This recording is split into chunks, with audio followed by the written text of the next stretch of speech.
الهادي يا الله جلاني جلاني يا الله جلاني جلاني اعوذ باللہ من الشیطان الرجیم بسم اللہ الرحمن الرحیم۔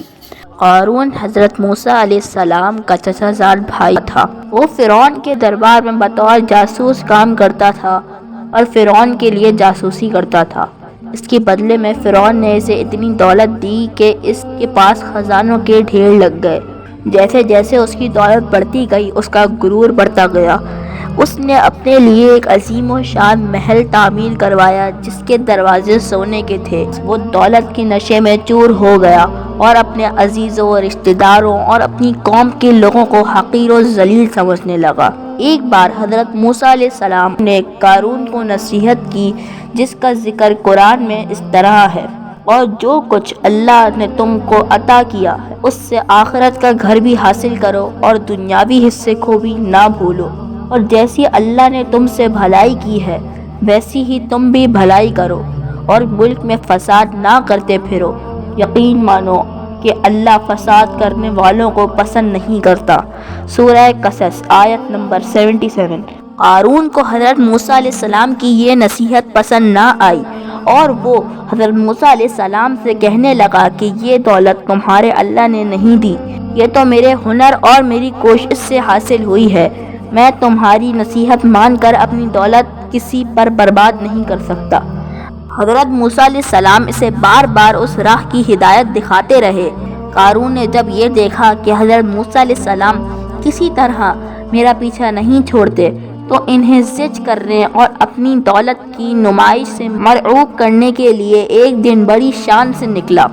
اس وقت حضرت موسیٰ علیہ السلام ایک مجمع میں کھڑے اللہ کا پیغام سنا رہے تھے۔ قارون وہاں سے ایک بڑی جماعت اور اپنے خزانوں کے ساتھ گزرا۔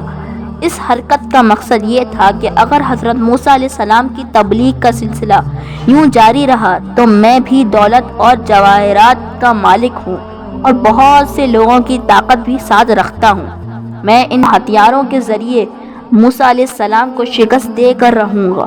بنی اسرائیل کے لوگوں نے جب قارون کی دنیاوی عظمت و حیثیت دیکھی تو ان میں سے کچھ لوگوں کے دلوں میں یہ جذبہ پیدا ہوا کہ وہ بھی ایسی ہی دولت کے مالک ہوتے، مگر سمجھدار لوگوں نے انہیں خبردار کیا کہ اس کا انجام اچھا نہیں۔ قارون کی سرکشی اور نافرمانی یہاں تک بڑھ گئی کہ اس نے حضرت موسیٰ علیہ السلام پر ایک الزام لگا کر سارے شہر میں اس کی شہرت کرا دی۔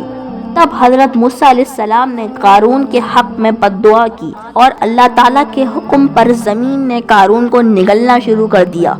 پہلے وہ ٹخنوں تک اندر گیا، پھر ٹانگوں تک، اور اسی طرح دھستا رہا۔ قارون نے بہت شور مچایا، معافیاں مانگی، مگر معافی کا وقت گزر چکا تھا۔ ایسے وقت میں بھی اس نے حضرت موسیٰ علیہ السلام پر ایک اور الزام لگایا اور بولا: اے موسیٰ، تم میرے مال و دولت پر نظر رکھتے تھے، اس لیے اس پر قبضہ کرنے کے لیے مجھے زمین میں دھسا رہے ہو۔ یہ سن کر حضرت موسیٰ علیہ السلام نے حضرت جبرائیل علیہ السلام کو قارون کی ساری دولت لانے کا حکم دیا۔ حضرت جبرائیل علیہ السلام نے اس کا سارا خزانہ اور دولت سامنے لا کر ڈھیر کر دی۔ حضرت موسیٰ علیہ السلام نے زمین کو حکم دیا کہ اس کی دولت کو بھی اس کے ساتھ نگل جا۔ زمین نے تمام دولت، تخت و تاج، ہیرے، سونا، چاندی اور محل سب کچھ اندر لے لیا۔ اس کے ساتھ ساتھ قارون بھی زمین میں دھس گیا۔ قرآن پاک میں ذکر ہے: پھر ہم نے قارون کو اس کے محل سمیت زمین میں دھسا دیا اور اللہ کے سوا کوئی جماعت اس کی مدد کے لیے تیار نہ ہوئی، نہ وہ خود اپنے بچانے والوں میں سے ہو سکا۔